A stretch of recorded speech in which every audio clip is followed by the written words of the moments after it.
Come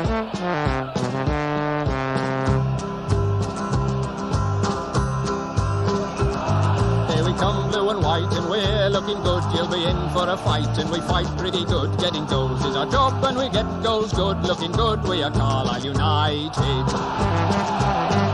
Carlisle United, the team that's on the ball.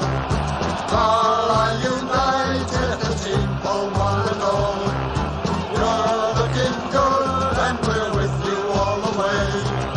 You'll hear us singing every time you play. Hello everyone and welcome to the Brunton Bugle, a podcast focusing on the trials and tribulations of Carlisle United Football Club. From Joe and Yinser to Alf Ackerman and Johan Smith to Cornelius Sullivan, we've got it covered. This is episode 19 and today we're going to be looking back at the excellent 3-2 midweek win over league leaders Newport County, previewing the FA Cup first round tie against Hayes and Yeading United this weekend, and looking back at some of our favourite memorable first round ties, and also the usual look back at what ex-United players have been getting up to all over the world. As usual, I'm joined by a co-host in this episode, and it's Dan McLennan. Dan, how's it going? Yeah, not bad, mate. Not bad at all. Did you like the names that were thrown out there in the intro there? Yeah, I'm just trying to work them out. There's obviously a link, isn't there? There's zero link. I literally the only one in there is John Yinter played for Hayes and Yeading, of course. Yeah, we'll get on to that later. Alf Ackerman, just because he's got an A in his name and it rhymes, and it's nice to hear the name. And two S. And the other two, the S with the S's, and I just wanted to mention Johan. I saw him on his Instagram the other day, and I thought, why not give him a shout out? Good old USA, and I just like the name Cornelius Sullivan. Yeah. It's brilliant. He played in the 1930s for us, so not a recent one. Let's put it that way, anyway. No, certainly not. No, definitely not. Okay, let's get straight into the episode then, Dan. First up is the news. And for this one, we're going to start with the FA Youth Cup game that took place yesterday, as we're recording, that is, of course. So United are through to round 2 after a 3-2 win over, I'd say, a very spirited Chester side on Wednesday night. If anyone didn't catch it, you could actually watch it live on the club's YouTube stream. I think that was using the equipment, Dan, wasn't it, that CUSG bought for the club, didn't they? Yes, CUSG donated some of the money that's been raised. It was in the summer originally. It was to hopefully stream some of the friendlies.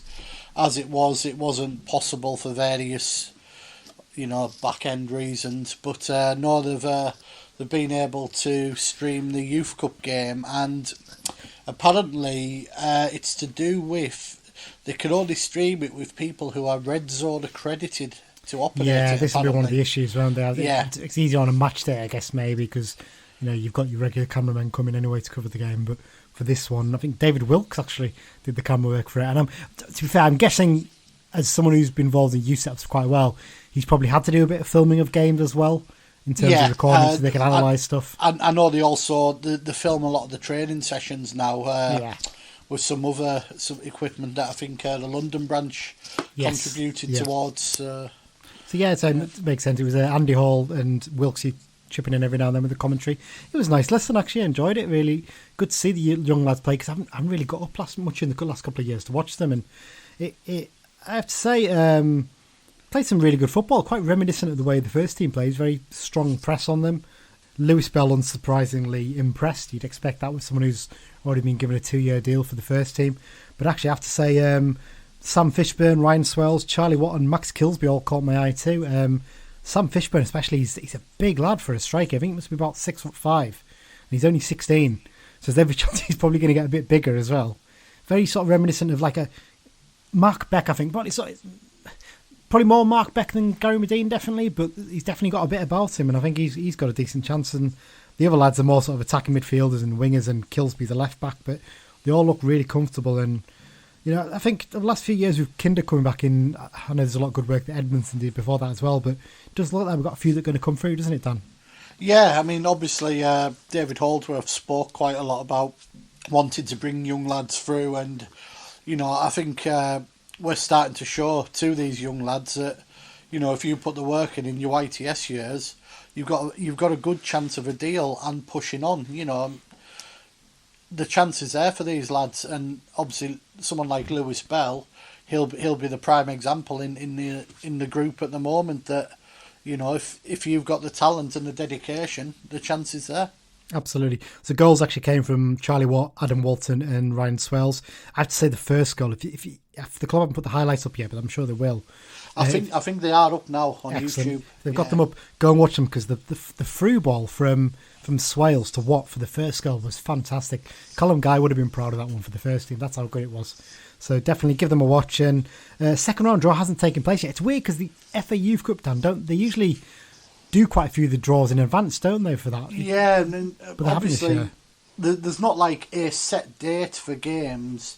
They normally do a draw and then say to be played by. Yes. I've noticed a lot of teams have had their games this week, so I assume the to be played by date is probably today, for example. I had a look at that, and actually the to play by date was the 2nd of November.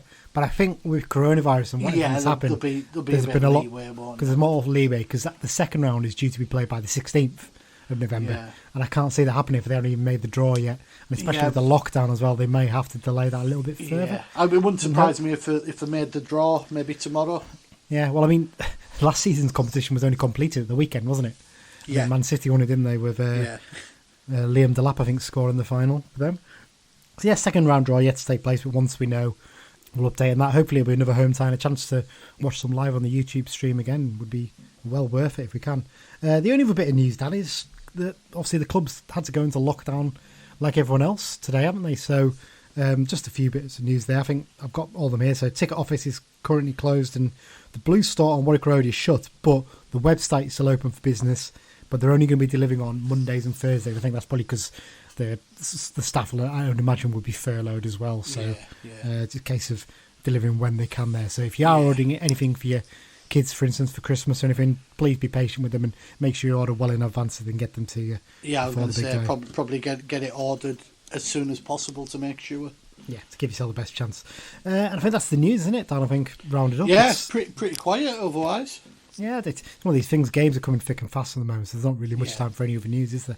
So let's move straight on to the match review one. And I think we have to say best performance of the season so far, probably, against Newport County. So 3-2 win with goals from Alessandra, a couple of belters from Mellish.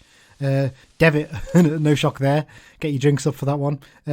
Scoring for Newport, and Sheehan in injury time, but we never really looked like we were going to let a third in, did we? You just said it was probably the best we've played this season. I'm going to counter that with it was the best first 84 minutes we've played this season.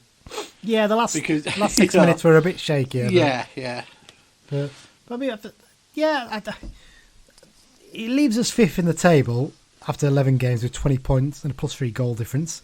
Currently 5 points behind first place, which is still Newport, and 1 point behind third place Forest Green Rovers. It's weird because since the Morecambe game we lost against Exeter, but actually the position where we are in terms of off top and off third place hasn't changed at all in that last week.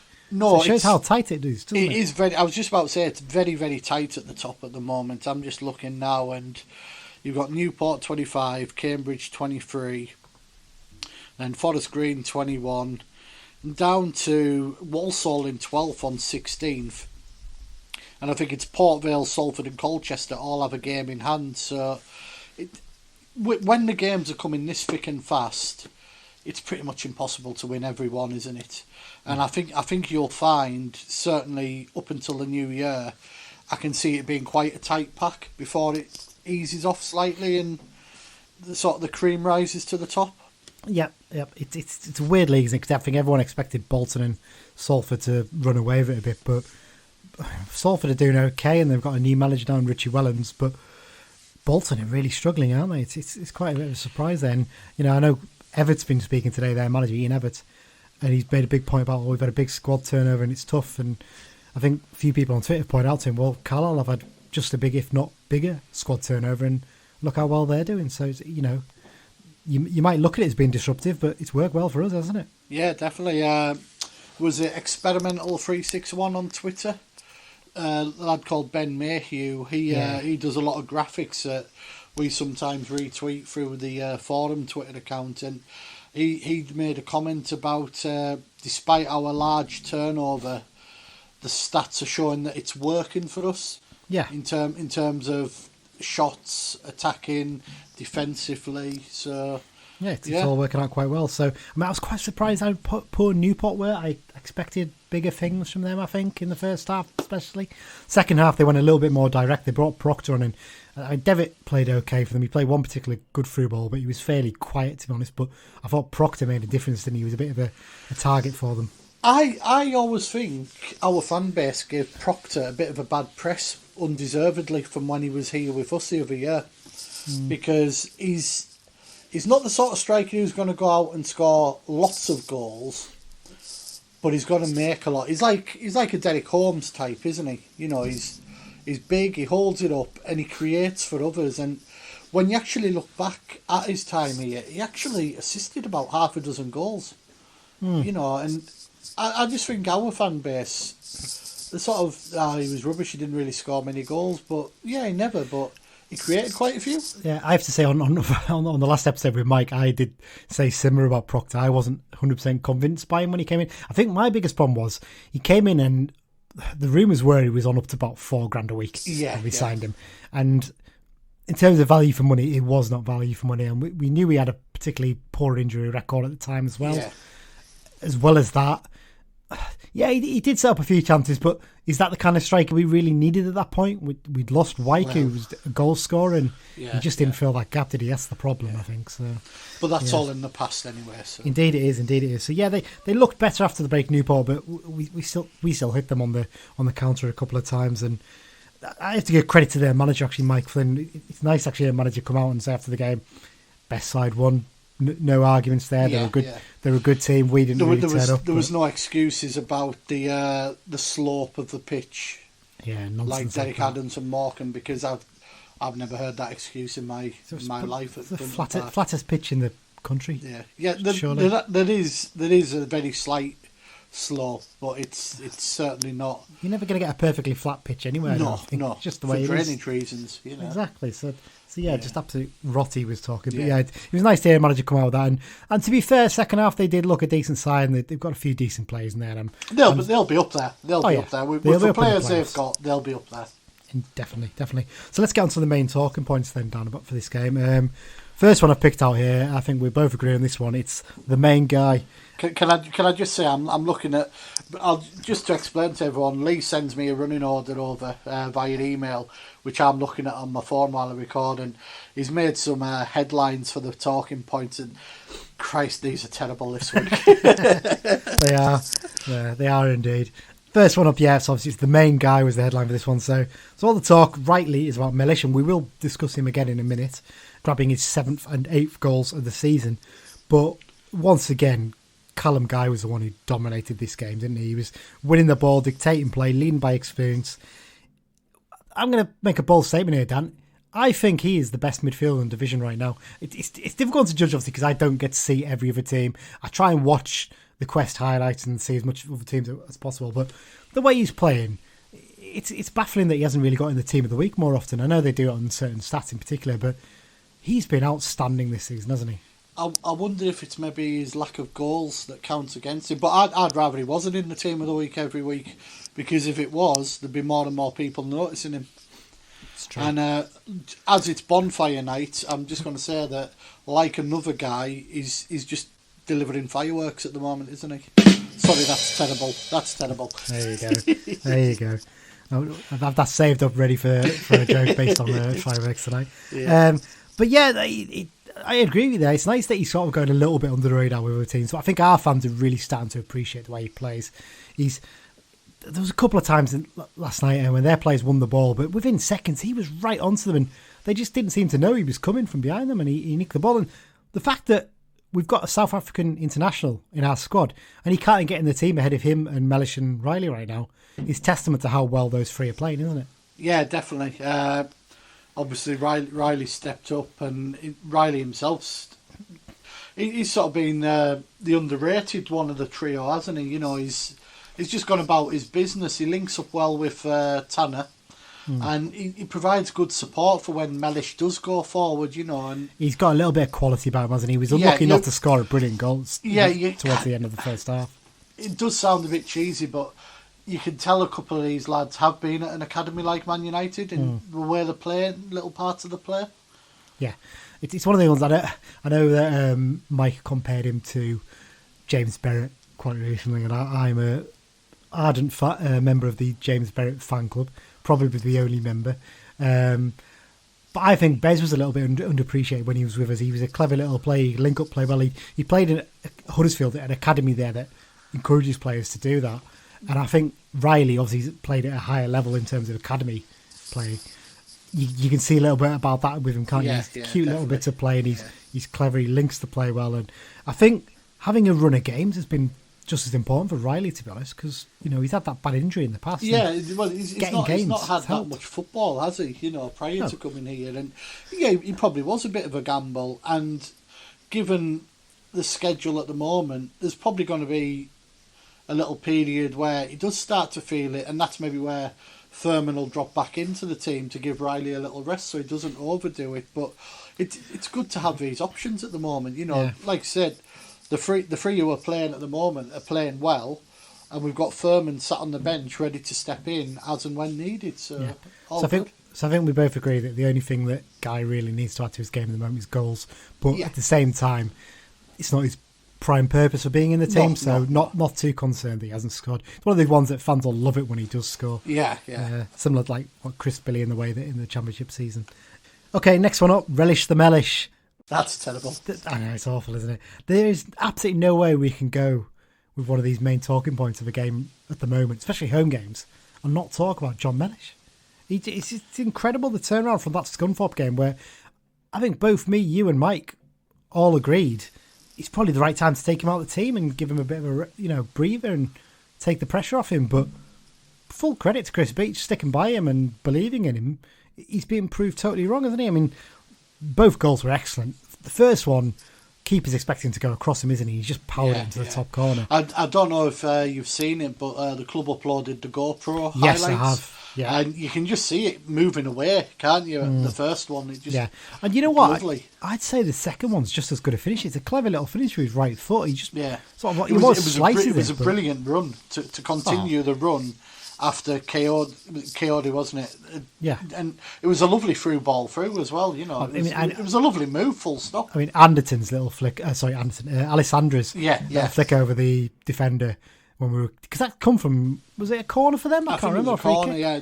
But Alessandra's flick set it off and bang, bang, bang, it's in the back of the net. Well, you get it to Coyote, and if you watch the YouTube highlights back, there's 3 players bombing on. You've got Mellish, Riley...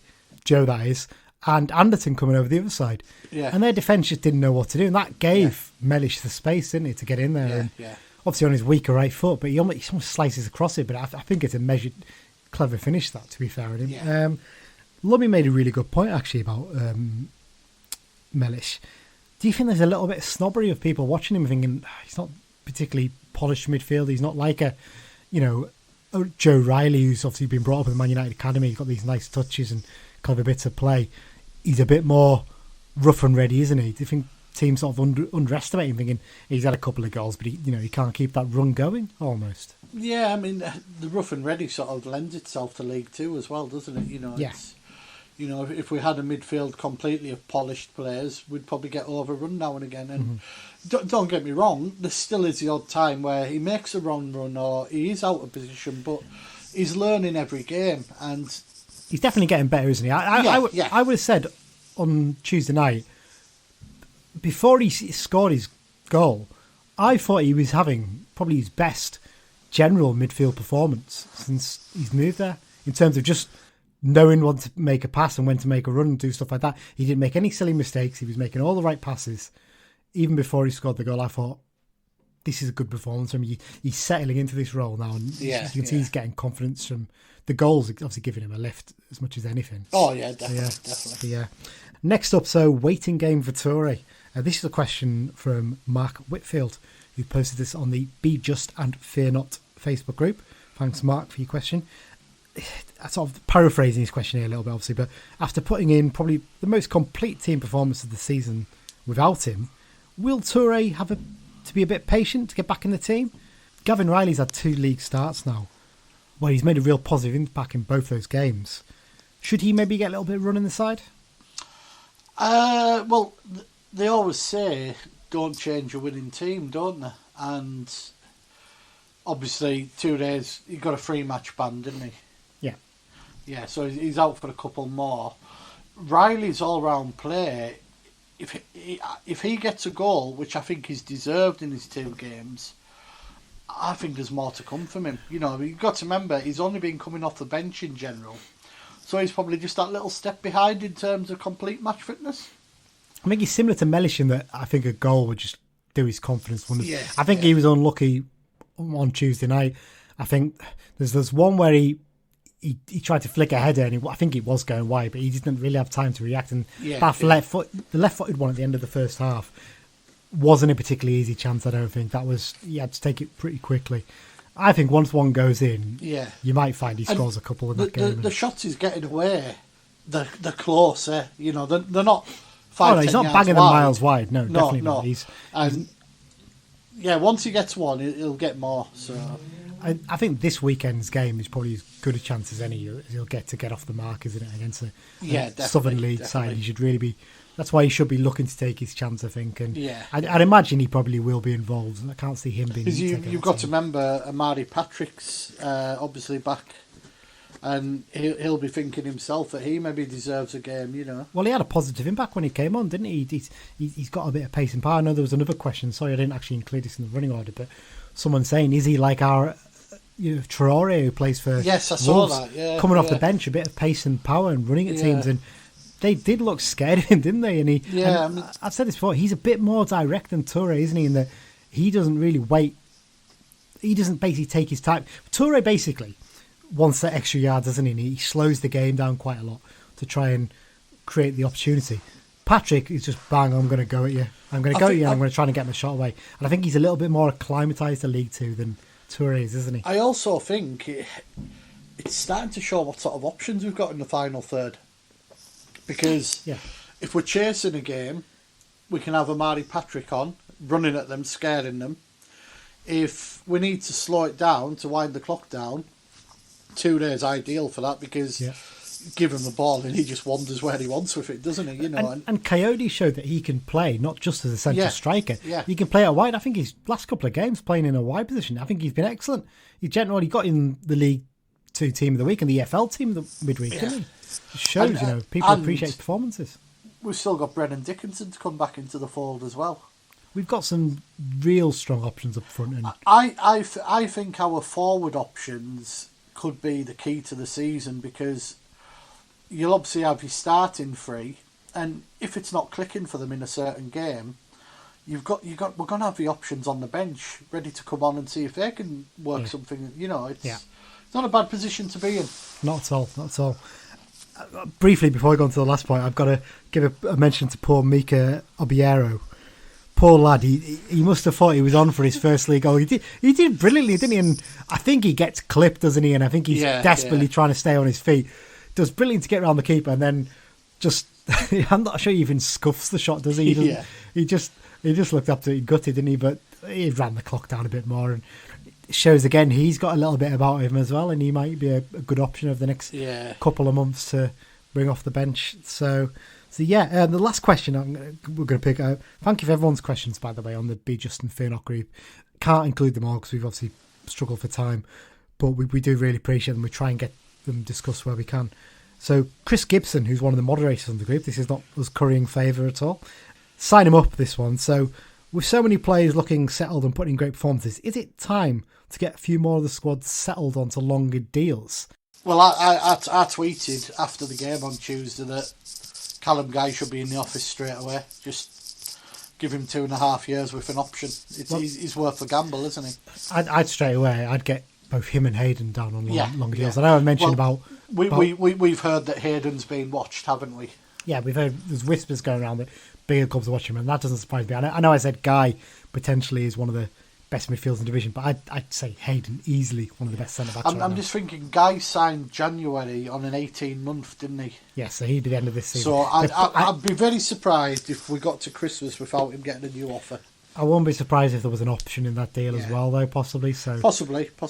We generally, for the younger players especially, we put options into their deals right now. So it's one of those ones. But yeah, I think Hayden's been outstanding as well recently. I think the way he's playing and someone actually did point this out on the group as well, that McDonald is really complimenting him quite well. I mean, there's an argument of the defence. He'd probably be the one to come out if you wanted to make a change there, because he's made a couple of mistakes on goals possibly, but I think it's maybe a little harsh that, because what Hayden does, Hayden sort of aggressively attacks the ball, doesn't he? He goes out there and faces up to the players. McDonald's switched on enough to just drop a little bit deeper and sweep behind and pick up the ball, and his distribution's improving a lot as well. He's the way he's spreading play as well and playing the long balls forward makes a big difference. So a little bit of credit to McDonald. I think we need to give him a little bit of a shout out too. But yeah, I think Guy and Hayden definitely the two I would be already looking to get them sorted on longer deals. Yeah, definitely. Right now. I think that's everything from the Newport game, isn't it, Dan? I don't think there's anything else you want to discuss there. I think, like we said, great result. Nice little break for 10 days or so before the league comes back against Cheltenham. That's going to be a tough game, isn't it? I think another team that we'd expect to be right up there this season, but good chance to test ourselves in a week on Saturday for that one. So, yeah, that's all that covered, Dan. So I think we'll take a little break now, and we'll be back shortly, and we'll be discussing the FA Cup game against Hayes and Yeading, and also looking at some of our favourite FA Cup first round memories. Back in a sec.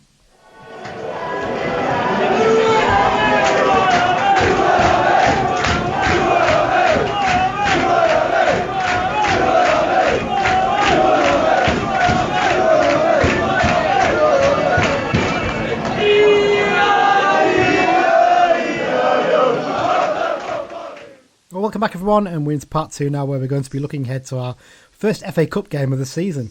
Now, firstly, let's look back at a few classic and not so classic first round ties that United have faced in the past. So let's have some FA Cup first round facts, particularly involving us and non-league teams, Dan.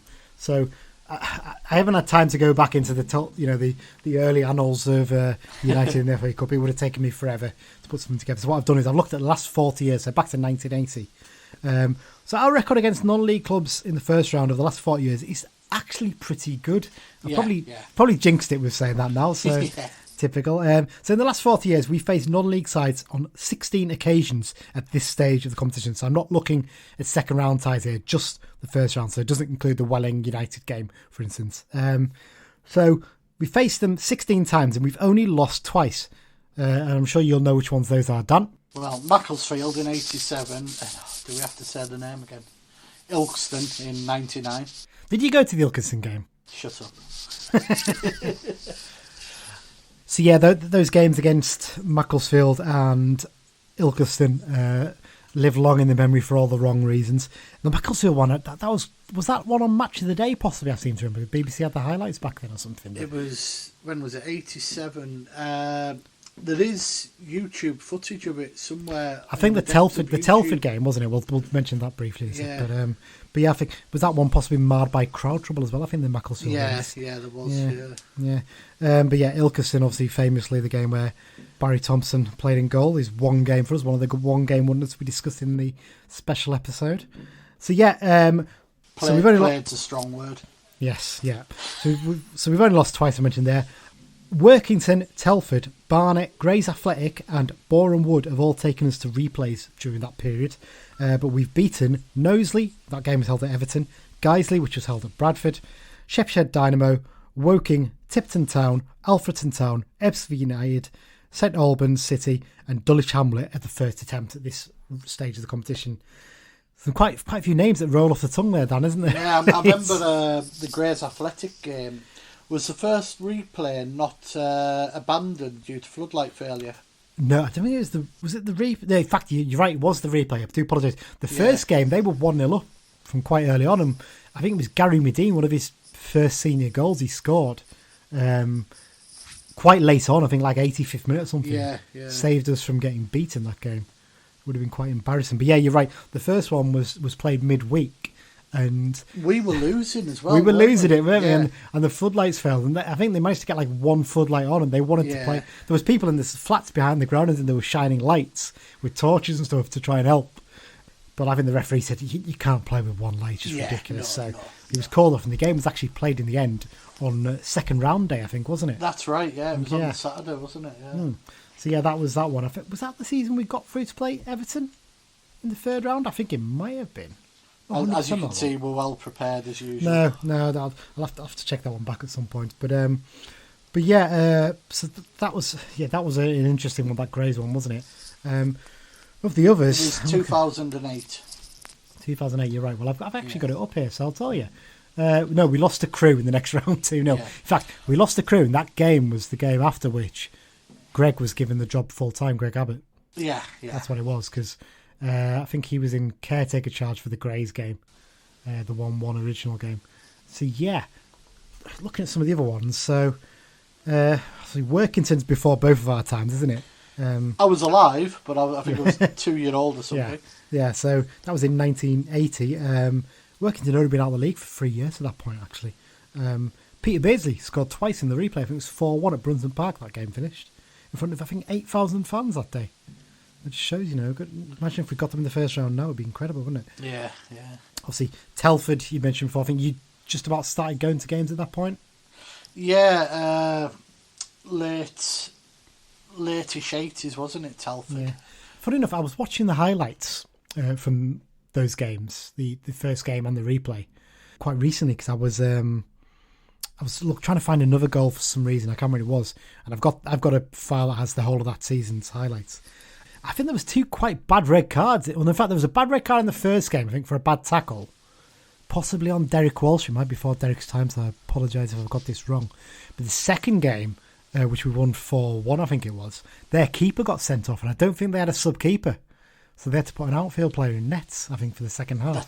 See, stuff like that just doesn't happen now, does it? No, it's a real shame, isn't it? Yeah. How dare they give us all these extra subs, and back in the day you have to throw an outfield player in. It's a shame, that, isn't it? So yeah, the Telford game, obviously, before our time. Barnet, interestingly, that was sort of one of those games where they were in between their spells in the league, when they were quite a yo-yo side, weren't they? Yeah, they had a few years like that. Yeah, obviously you mentioned the Grays one, and the Borehamwood one will forever remain in the memory for various reasons. Yeah. Kettles. I'm just looking at the teams we've beaten as well. Knowsley at Everton was a great day out. Early 90s. The one annoying thing is there's video footage of that on YouTube, and it looks like it was filmed on a reflective. It just isn't. The footage isn't brilliant. Yeah, but, you go back to some of those games, the footage is particularly poor, isn't it? Yeah, again, when we played Guiseley and it was moved to Bradford, quite a famous memory for a lot of fans is all the buses came for a stop outside, and there was a Sunday League game going on, and all of a sudden about 500 Carlisle fans were watching it on the line and singing songs, and hung over Division 5 of the Bradford District Sunday League or something, and 500 Carlisle fans shouted at them. Dog and duck against the King's Head, thinking, what the hell's going on here? You're mad, that, isn't it? But that was so famous because Guiseley is one of the clubs that Dean Warren played for, didn't he? So he played against his former club that day. We'll put the YouTube highlights up for that, actually, because I think someone stuck them up today, didn't they? Sheffield Dynamo, I think it was 6-0. I think that one featured a match of the day, didn't it? I think possibly. I think there was a couple of particularly spectacular own goals in that game, wasn't there? Yeah, they were just... That was one of them when you play a non-league team and they're just out the depth. I think they might be, of the ones we've played in the last 40 years at least, they might be the lowest level one we've played, possibly. Tipton might be close. Them and Tipton. Tipton, at the list. Tipton, yeah. Obviously, Woking was the first FA Cup first round game I ever went to, actually. I was working this out the other day, because 94-95, I didn't obviously start going until December that season. Yeah. I went to the third round game against Sunderland, remember that, the replay. And I think, years after that, the first time I got a chance to go to one, because I think they were away from home, a lot of them, was that game against Woking, when both of our heroes, Dan, Ian Stevens, got 4 goals that day, didn't he? So close to equaling Jimmy Whitehouse, and was it McConnell as well? Got 5 goals in one game? I think so, yeah. So close. Imagine if he'd done that, he would have been in the record books forever. Yeah. Taking his rightful place, I think we'd both agree there, wouldn't we? Definitely. I remember that one because I remember seeing the highlights on Match of the Day for it. I've not seen them since, but I think Dobie scored a particularly brilliant goal that day. I think it might have been almost like a flick from a corner. It was played in low, and he sort of flicked it almost into the top corner with his back heel. But Steve-O being devastating against a poor defence. There's a shock there. Tipton Town. I remember this one because I was working at the club at the time. I think Gary Medine got a hat-trick. Did he score 4, actually? I think he might have scored 4 that day, didn't he, as well? 100%. I actually missed this game. Did you?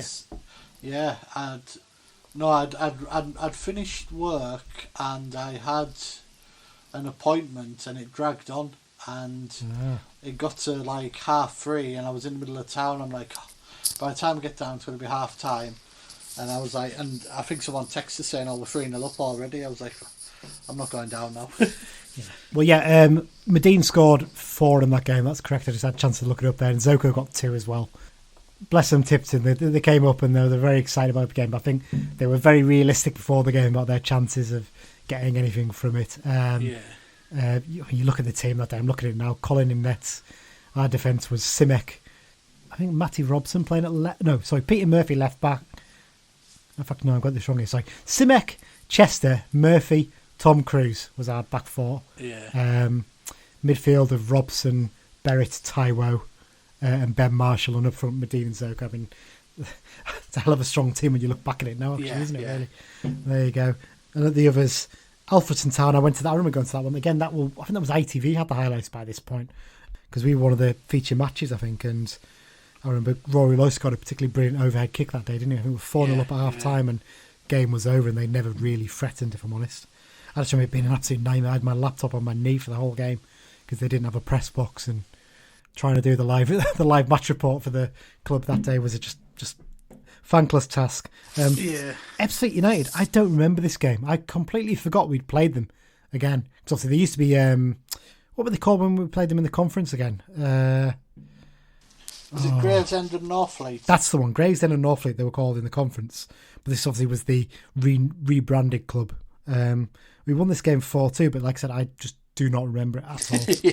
I think we played them actually. This was when we got to play Sunderland in the third round, possibly that season. I think it was under Kavanagh. Goal scorers that day were Dave Simonton, Liam Noble, James Berrett, and Joe Garner. Well, Joe Garner. In fact, it would have been the season before the Sunderland game. I do apologise. So Garner on his second spell with the club. St Albans. I enjoyed this one. This was one of the ones that I think was on one of the BBC, similar to this weekend, BBC Final Score, wasn't it? Yeah. The goals were all showed. I remember taking my lovely fiancée, she is now, Megan, to the game. She'll be listening to this probably. She said she listens to the podcast, Dan, because says I like it because I can zone out because your voice is really soothing. Don't really care what's said. Like that's very kind words there. Really. Is that a positive review or not? Then somewhere in the middle, I think. Yeah. But I took her to this game and it was absolutely pissing down. Yeah. And it was in an open terrace behind the goal. And I remember us turning into it saying something to me like, "Do you really enjoy doing this every week?" I'm like, "Not really, but it gets me out of the house, doesn't it? You know, yeah, it's just what we do, isn't it? Get to see some new places, all that kind of stuff." But yeah, that was a 5-3 win. I think they bit tighter game than we would have hoped that day. And then obviously the final one, Dulwich Hamlet last season. Pretty comfortable win that one was in the end. It was a very lot of professional worry. performance, wasn't it? I think obviously the big standout thing, wasn't it? It was Jared Branthwaite and how he just dominated a game like that. And I remember seeing him in the tunnel chewing his gum, and you wouldn't think he was a kid. You know, he was just stood there like, "Go on, let's go." You know, and definitely not. We asked a few people for comments on some of their favourite games, and someone mentioned Oldham away 3-0 Carlos Roca masterclass against the worst Carlisle side I've ever seen. I remember that one. The words Carlos Roca and masterclass haven't been put together too much, have they? So mention the fact that it was 3-0 and Carlos Roca masterclass gives away that he wasn't playing for Carlisle that day. We did lose that one. Obviously, I think someone did mention the St Albans game, and they said obviously it was Regan Thompson says. St Albans away a few years back was my first year at uni. Got the bus at 1 a.m. to Carlisle from Manchester. Supporters bus down to St Albans. Forgot a jacket, and it did absolutely piss down that day. Then bus back up. Then a 3 a.m. bus back down to Manchester. I've done those early buses from Manchester to Carlisle before. Fantastic. After an Oasis gig, and oh my word, those National Express buses are not a place to be at that time in the morning. No, I when I was living and working in London, I had to megabus it a couple of times. Sort of, you know, when you have to come up last minute and the sleeper train's booked up, and the megabus wasn't brilliant, but it serves a purpose. Exactly that. Paul Slee obviously mentioned the game at Goodison Park against Knowsley United. Have you mentioned? Don't exist anymore, Knowsley United, I should say. There's no real. The only club in the Highton area. There would have been my nearest club actually, if they still did. I think where they played, one of the grounds they played back then, is just a park now. There's nothing there. There's no evidence they ever had a football ground. Right. Nearest club to me now is Prescott Cables, who are probably more into St Helens than Knowsley, heading that way. I mean, they are just in Knowsley. I've actually got a mate who's a big Cables fan. Up the cables indeed. Well, we both know Cables photographer Johnny. I think listens to this podcast as well. Yeah. So Simon Clarkson there mentioned about the fact that the Greys floodlights and all that, and the Carlisle fans turned up for the rearranged game with miners' lamps on the heads, just in case. And this is a cracking one because I'd forgotten about this one as well. Ian Mayer mentions drawing Wigan away for about 20 years on the bounce and losing every single one of them. I think that was the... it was sort of late 80s into the early 90s, and it was like the balls were paired together in the pot every year. And the most annoying thing about that is that we'd kill to draw Wigan away now, wouldn't we? Oh, yeah. And we've not played them since they moved to the JJB. No, which is crazy when you think of the way things have gone. We've played Sunderland quite a few times since they moved to Stadium and Light and things like that, but we never played against Wigan, which is quite frustrating, really. One of those cup games was my first ever away match. Was it? Yeah. I think they were joking, weren't they, about the fact that people used to slide down the big grass bank at Springfield Park and on carry bags, do a bit of sledging. I'm going to go right back into the annals a bit here, Dan. I've got my copy of the complete record open here. Hopefully these stats are correct. Yeah. But here's one figure. Who was the first club that Carlisle United ever played in the first round of the FA Cup? The first ever? I'm going to say Workington. Nope, it was Brentford. We played Brentford in 1907. Well, it might have been 1908 because I don't know how the FA Cup rounds worked back then. And we drew the first game at home 2-2 and then went down to Brentford and won 3-1. Quite a remarkable result because I think they were Southern League and Southern League was, while not part of the Football League back then, it was considered... it was strong because the Football League was more northern, wasn't it? Exactly, so it was a very strong league, so it was a bit of a surprise result. We then lost 6-2 at Grimsby in the next round. Typical Carlisle. Yeah. You look at some of the early days, I think one of the most famous ones is we played West Ham United in 1909-1910 season, having beat Mexborough Town in the qualifying. We played West Ham United, I think we're a Football League team by then probably, and we drew 1-1 away from home in the first game, and the replay was due to be played at Brunton Park, but because the club was so skint and apparently on the verge of going bust potentially, West Ham agreed to let us switch it back to Upton Park, and we got a bigger take of the of the crowd. They won the rearranged game 5-0, no shock really, because obviously the amount of travelling the team would have had to do back then. But West Ham joined the Football League in 1919. Oh, maybe not then. Maybe they were Southern League as well. But again, Southern League, big team. And back then, I mean, Spurs were Southern League, weren't they? I think they won the FA Cup, so... Yeah, Spurs are the last non-league team to win the FA Cup. That's a good quiz question for if you ever get it. Yeah. Go through some of the other teams who play in the first round. Some cracking names here. So we've Chiltern Colliery Recreation. We lost to them in the first round. That was in 25-26 when we were non-league as well. That's a great name, isn't it? Brilliant, isn't it? I've always loved this one whenever I see it. Yorkshire Amateur. Yeah. 3-1 in the first round, but we were Football League by then in 1931-32. Denby United, 1932-33. We beat them 1-0, in the first round. I mean, some of these might have been non-league. Like Wigan Athletic are listed here, and I think they may be non-league by then. At this point. Yeah. Who else? North Shields. We played them in the first round in 45-46. Runcorn in 46-47. And South Liverpool in the next round after that, actually. Yeah, there's quite a few here. Heanor Town, Crook Town, Billingham Spartans, Bedford. Billingham Symphonia, Rill as well. Henner Town, I think, did you mention just then? Yeah. Did you mention Crook Town there? Sorry, I wasn't paying attention because I was looking at the list myself. But... I think, according to my list, this is the 20th time we've been drawn away to non-league opposition. In the first round, is that, I'm guessing? And I think it's just in full stop. Oh, full stop, okay. Yeah, and we've, like you say, we lost to Ilkeston and Macclesfield, and Crook Town famously beat us in 64. Didn't that cost Ivor Powell his job, possibly? Or he might, I can't remember, but... no, in fact, I think it might have been Gravesend and Northfleet losing that game. I think cost Ivor Powell his job, I think, back then. Mackalock Town and Stafford Rangers, two of the others that I see here. But yeah, so we played quite a few different non-league teams down the years. Before we get on to previewing the game, Dan, if you had to pick like your perfect top 3 first round draws for Carlisle United, based on what you'd normally expect to be teams in the first round, who would you pick and why? Dover Athletic to go via France. I've got to say, I've always said this. I'm with you on that one. That's one of mine. totally agree with that. Truro City, because it's just about probably the furthest we'd ever travel domestically. Again, I'm probably agree with that one as well. And I was so gutted when that proposed friendly fell through about 4 years ago. Yeah. And the third one, I think it'd be good to play someone like Sheffield FC. You know, a proper famous name. You know.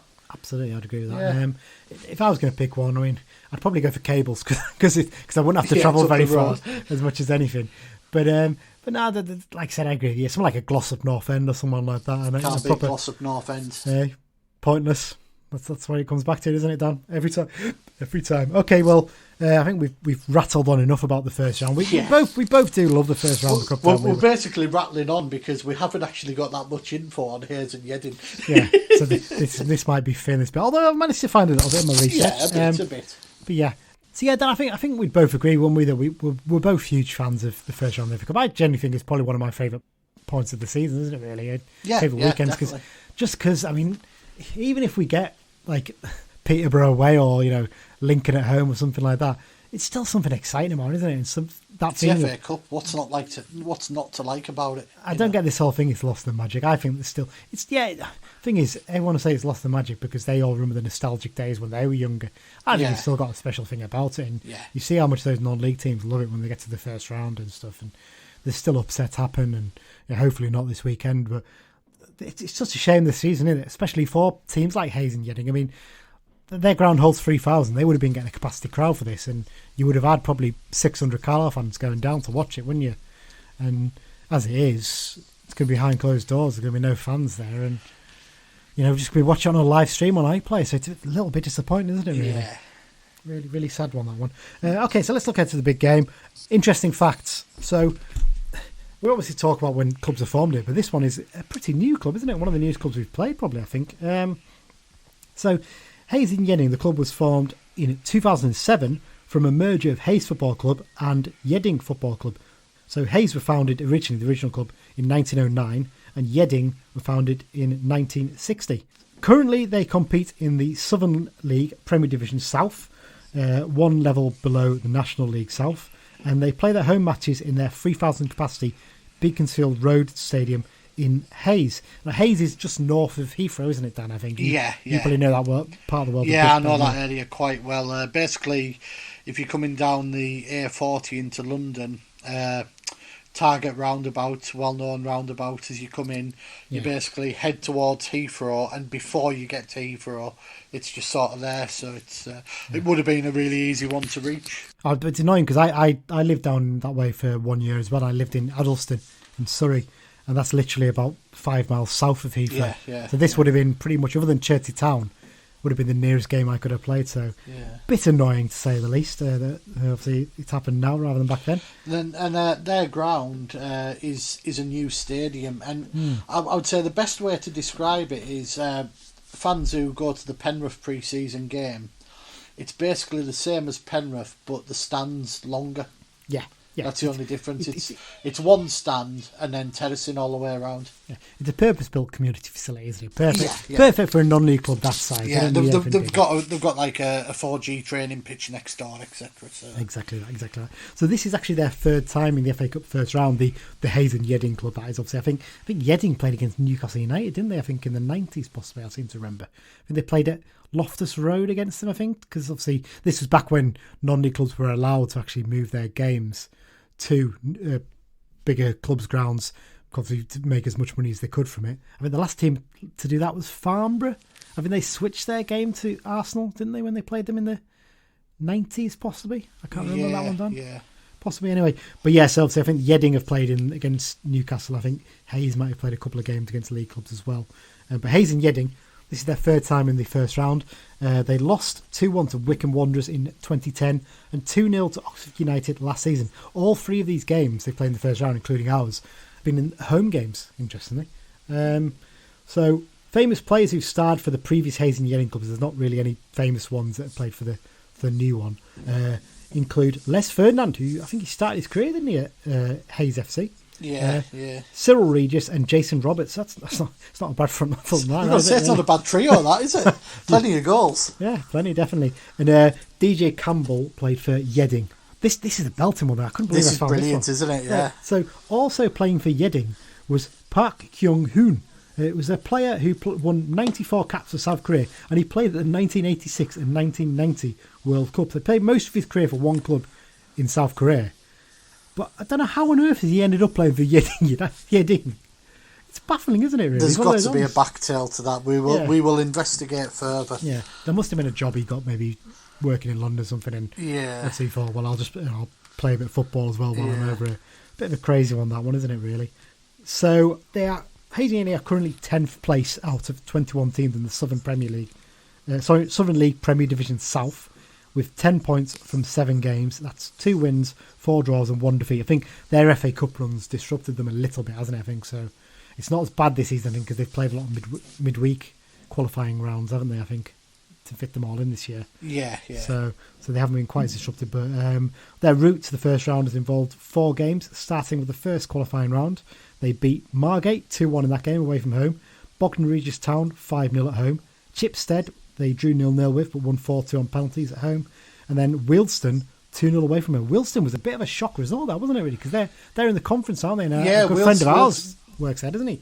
Yeah, Wealdstone are a conference team after winning the Conference South last year. And a friend of ours, Tony Woff, is actually kitman at Wealdstone. So he'll have been gutted when he saw the draw come out. Yeah, I think that was one that would have really upset him, that. I think he'd have loved to come back for a game. Their manager is Paul Hughes now. You hear that name, you might actually recognise it, won't you, Dan? Because he's been in sole charge since 2017. He was previously joint manager with Richie Hanlon, I think it was. I think is another name I recognise. I think I recognise him from Football Manager at some point. I think I've signed him. So Paul actually started his career at Chelsea, and he also played for Luton and Southampton in his career. He was given his debut by Glenn Hoddle at Chelsea. So it just shows, how far back he goes. He's actually done a pretty good job at Hayes and Yeading, doesn't he? I think I had a look at their record. When he first came in, I think they had been relegated and they missed out on the playoffs in his first season charge, but they finished the 18-19 season as champions of the Isthmian South Central Division. I think they've been moved. They're one of those clubs, I think, that get shifted about, don't they, between the various regional leagues just because of the position of where they are. Yeah. There's quite a lot of sort of edge of London teams, depending if they go up or down, they can often get moved sideways, etc. Yeah. So he's done a great job there, to be fair in him, and they don't get massive crowds. I think you were saying this to me. I think there's only a few hundred. I think they're similar level to Workington get, don't they? Yeah. They're not known for being. I think that was part of the reason why the two teams actually formed together, because both just didn't get many fans. Yeah, I think when I was reading about the Yeading playing against Newcastle, I hope it's Yeading. If it's Hayes, I'm going to look really stupid here. No, it was Yeading. It was Yeading. I've looked up as we're talking. Yeah, because I think they moved it. I mean, they only get I think they were only getting about 200 fans for their games back then, so probably does tell you a lot. I mean, it's one of those ones, in it. Everyone around there just spots Chelsea, QPR, or probably Brentford now, a push maybe. It's difficult for little non-league teams around there. Haven't really been able to find out much about their squad, because it's one of these things, isn't it, Dan, that clubs around there, they have a big turnover of players, don't they? So There's almost a circuit that players sort of come and go quite a lot. Yeah, I mean, having a quick look through the squad, there's a couple of players I do recognise the name of, though. The one that stands out is Scott Donnelly, who's a right winger. I remember him from Swansea City, I think he was at, wasn't he? I think he's been around the block a bit. He's been at a couple of other clubs on loan. I think Aldershot, spent some time there. They've got a lad, I think, from Leicester City's under-23s, Keenan King, so he must be one who's had a bit of ability in his past. But if you look at the players where they've signed players from, they signed a lad from Wealdstone, for instance, there. There's a couple of... Basically, they sign players from all the non-league circuit clubs, don't they? Yeah.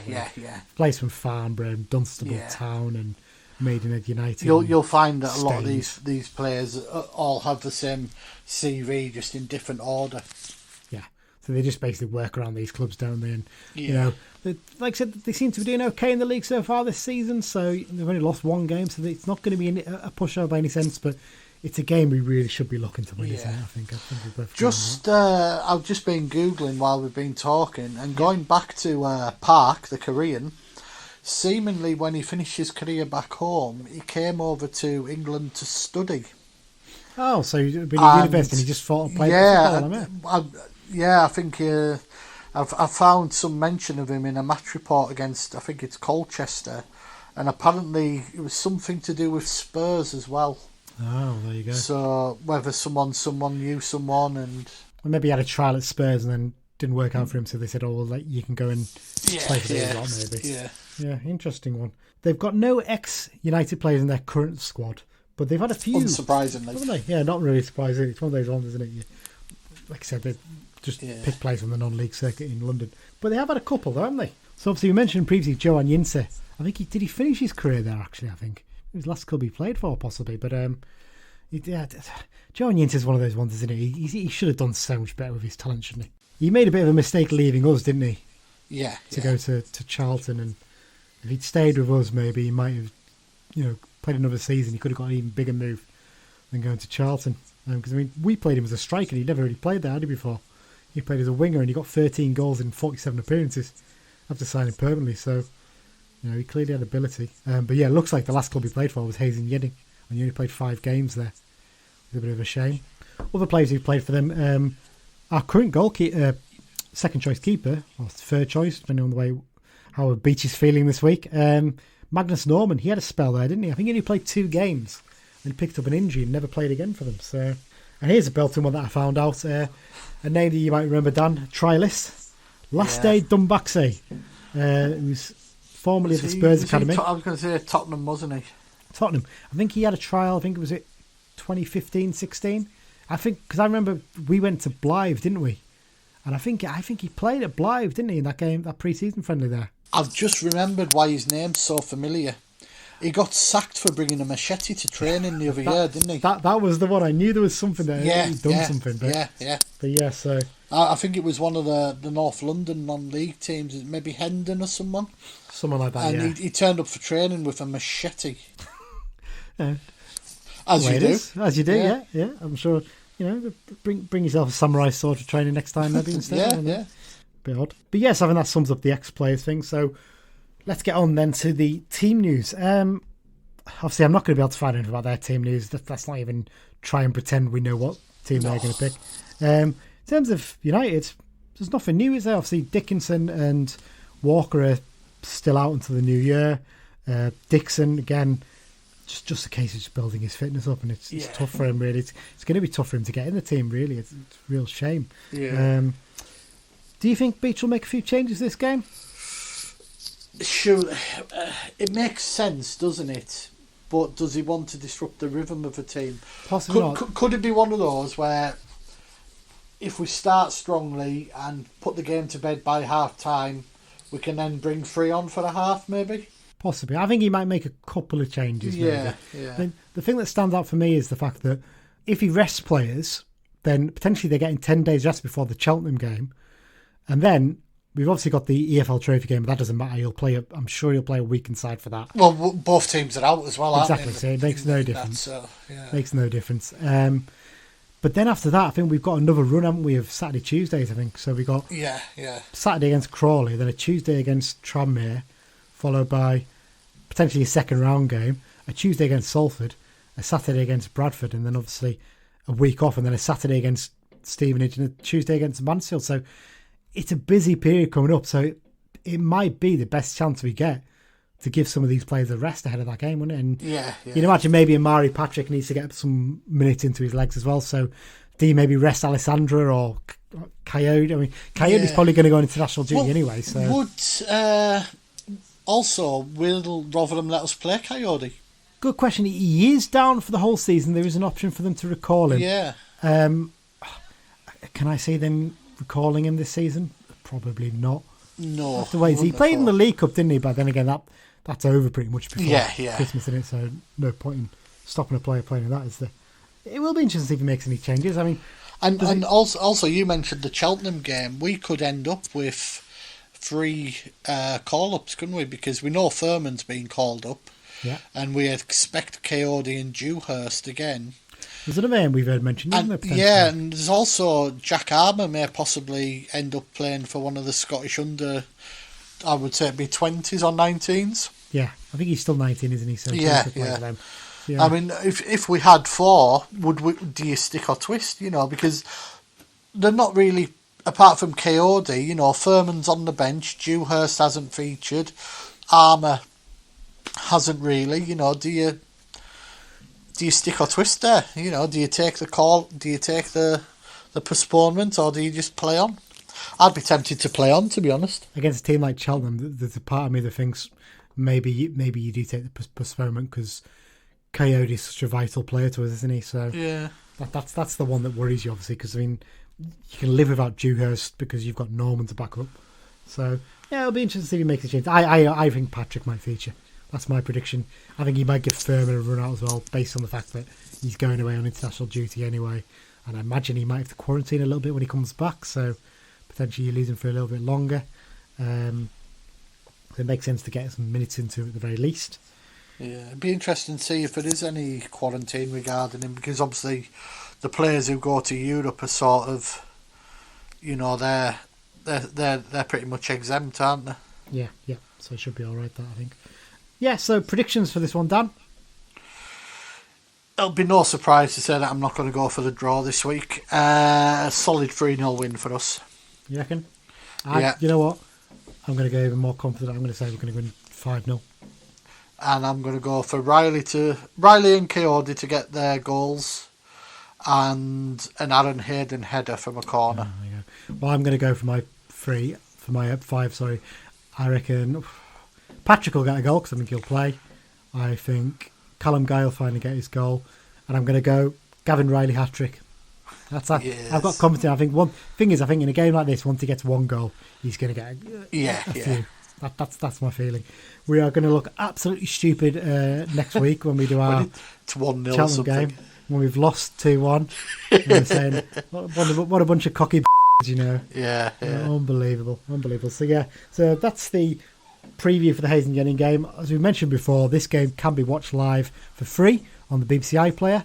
Or on the BBC website, or if you haven't really got the time and you'd rather see all the goals coming from all the other games played at the same time, you watch it on BBC Final Score on, I think it'll be BBC One or BBC Two, I'm not sure which one it's on, but that'll be about midday-ish. I think that'll be kicking off. So game kicks off on Sunday 12:45, so don't miss that one.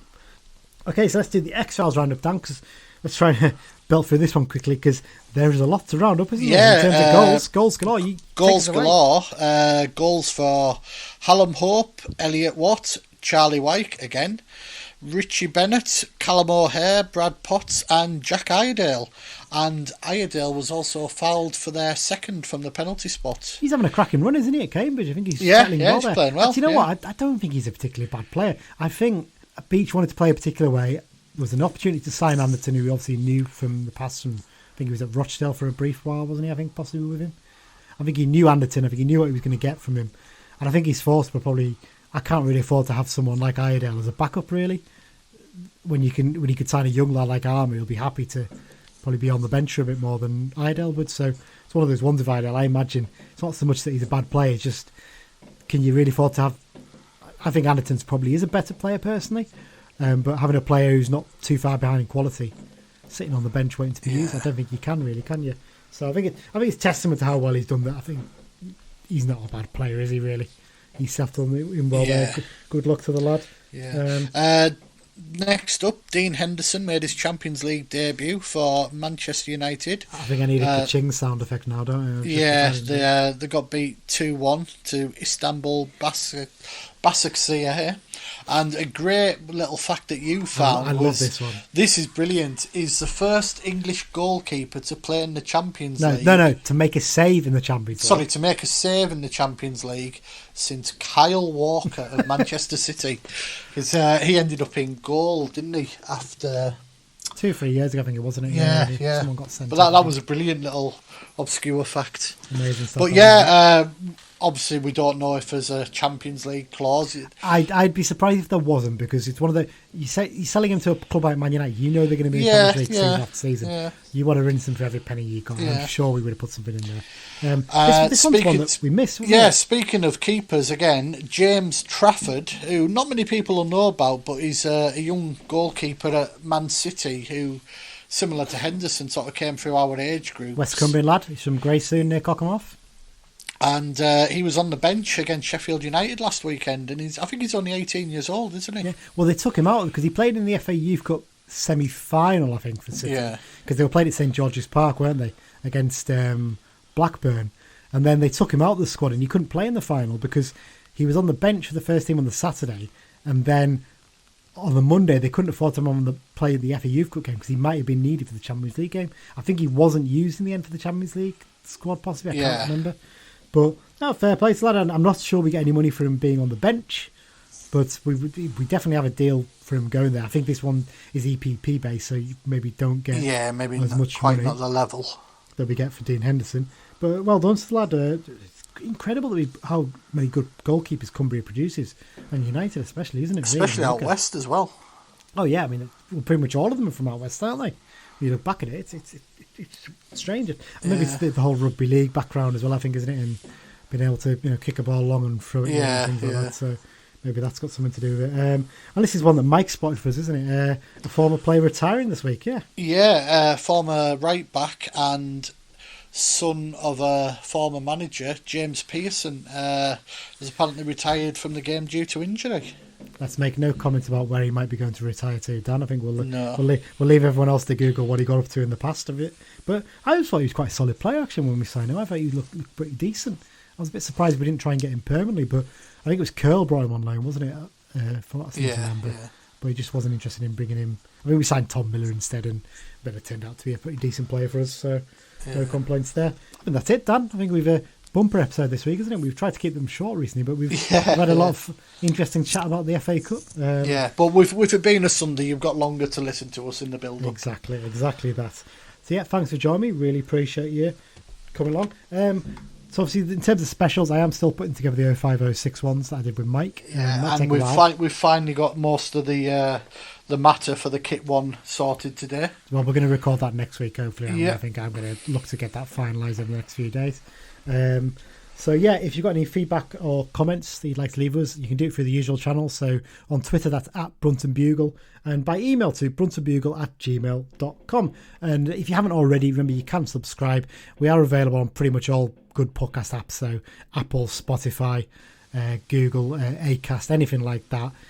Just search for Brunton Bugle, subscribe, and if you can give us a review, give us a 5 stars if you can, or something like that. Really, really do appreciate that. Do you want to know the map update? Come on, let's have an update. So, the last episode, did you listen to it, Dan? Because we had a new player into the game. I've not listened to the last couple of minutes. Someone came up, I think my phone rang and it cut out. Switzerland has joined the game. So there you go. We've got a repeat listener in Switzerland. Actually, they've had 2 listens now, so clearly enjoyed the first time. There's no new ones that we haven't had before, but there's one that's re-emerged that hasn't been on for a while. That's Kenya. So the Kenyan Blues Please are listening. get in touch. It's Nairobi based, so must be someone out there listening to the Blues. So thanks again, and all the usual ones are still in there. The big countries. So thanks everyone for listening. Dan, I think next episode, regular episode, is going to be the. I'm trying to think ahead now. It'll probably be looking ahead to the Cheltenham game. Yeah, next week, isn't it? So we actually have a midweek off, don't we? We do, and then obviously the week after that, again, it won't be until the next Saturday game because we're not going to be doing one for that Papa John's nonsense. No, we'll be washing our hair and stuff that night. So. Exactly that, Dan. So thanks again for joining me. Really appreciate it. Thanks everyone for listening, and up the Blues. Up the Blues.